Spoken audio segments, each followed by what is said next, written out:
Capítulo 11 del libro de los Hechos. En este capítulo hay una controversia en Jerusalén.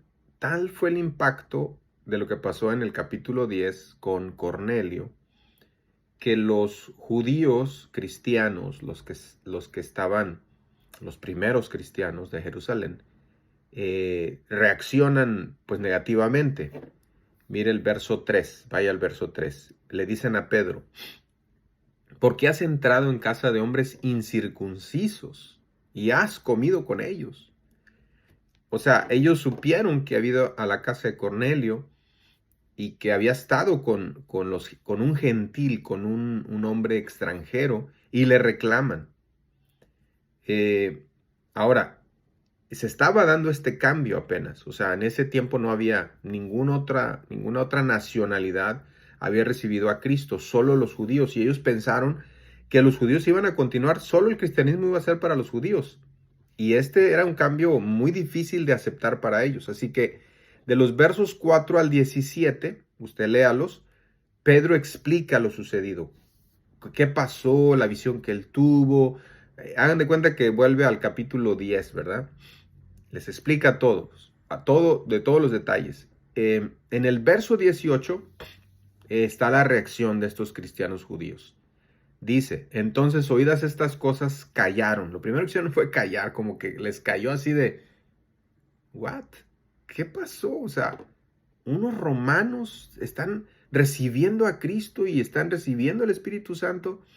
Y después dice el verso 18, y glorificaron a Dios, ya que lo entendieron.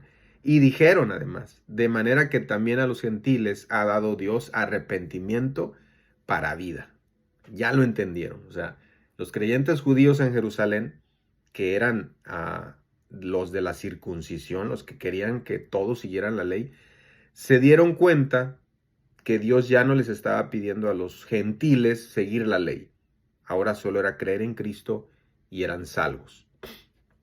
La siguiente parte del capítulo nos habla de la iglesia en Antioquía. Voy a ser muy breve aquí.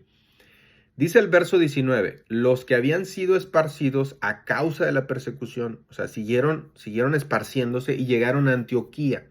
El resultado de llegar a Antioquía era que se convirtió un gran número, y se convirtió al Señor. Creyó un gran número y se convirtió al Señor. De los versos 22 al 24, Bernabé fue enviado a Antioquía para supervisar qué estaba pasando ahí. Recuerden que la iglesia, el centro de la iglesia era Jerusalén. Ahí estaban los apóstoles, eran los dirigentes, así que ellos mandan a Bernabé, que era un hombre generoso. Hechos 4:36, ahí está la primera vez mencionado, y en Hechos 9, cuando se convierte Pablo, él es el que lo introduce a Pablo, lo presenta con los apóstoles.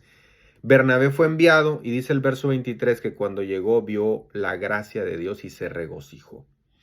Dijo, está bien, más gentiles se están convirtiendo, más gente de otra nacionalidad se están convirtiendo. Bernabé se acuerda de Saulo, se recuerda a Saulo y dice, Saulo está en Tarso, va por él, lo busca y lo trae. Así que juntos Bernabé y Saulo pasan un año fortaleciendo a la iglesia, ministrando a la iglesia. El verso 26 nos da un buen detalle. Dice que a los discípulos se les llamó cristianos por primera vez en Antioquía. Ahí empezó a llamarnos cristianos en Antioquía. Bueno, vamos al capítulo 12. En el capítulo 12 se nos dice que la persecución crece.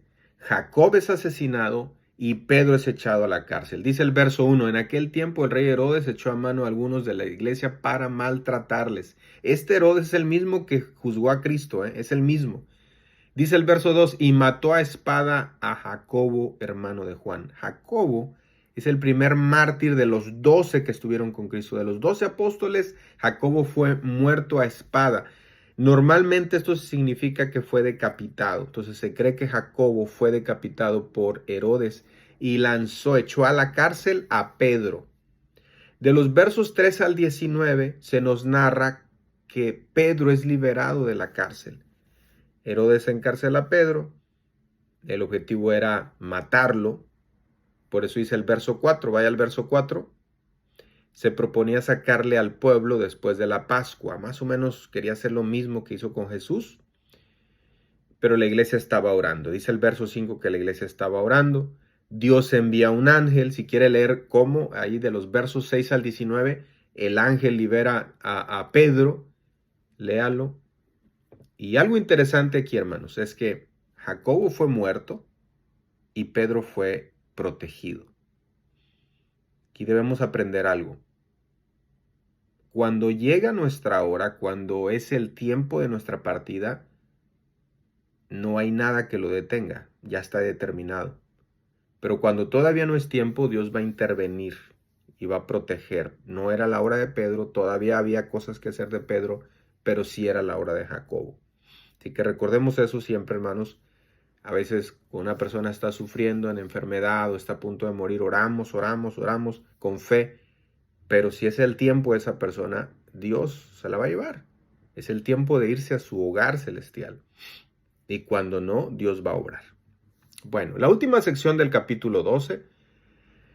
En la última sección de este capítulo, de los versos, ¿qué era? 20 en adelante, se nos narra que Dios juzga a Herodes.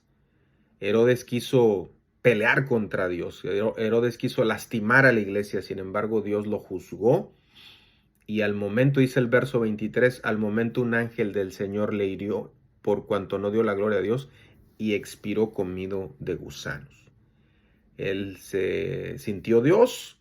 El pueblo le decía voz de Dios y no de hombre. Y él disfrutó esa gloria para sí mismo, pero Dios lo juzgó.